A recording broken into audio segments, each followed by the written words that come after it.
नमस्कार प्रेक्षकांनो, स्टार प्रवाहावरील लग्नानंतर होईलच प्रेम या मालिकेच्या आगामी भागात आपण पाहणार आहोत की पार्थ आता रात्री घडलेला सगळा प्रकार काव्याला सांगतो. कशाप्रकारे रम्याने माझ्यासोबत लग्न करण्याचा निर्णय घेतला आहे. तर रम्याला धडा शिकवण्यासाठी आता काव्या ते सगळं रेकॉर्डिंग विजयला पाठवते. तर इकडे विजय रम्याच्या नावाने पार्थ आणि काव्याला खूपच काही ऐकवत असतो. तर काव्या म्हणते की तुमच्या होणाऱ्या लाडक्या बायकोचं आम्ही रेकॉर्डिंग तुम्हाला पाठवलं आहे. आता एकदा तुम्ही रेकॉर्डिंग ऐका आणि नंतर आमच्यासमोर रम्याचे गुणगान गा.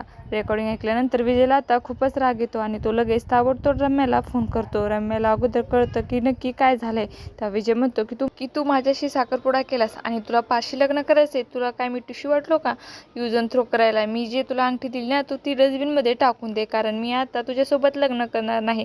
तुझ्यासारख्या फ्रॉड आणि चीट मुलीला मला गरज नाहीये. तर इकडे कदाचित रम्याचा खरा चेहरा अखेर विजय समोर आता आला आहे. असं काही आपल्याला या भागात पाहायला मिळणार आहे. तुम्हाला जर आपला व्हिडिओ आवडला असेल तर चॅनलला लाईक, शेअर आणि सबस्क्राईब करायला विसरू नका. धन्यवाद.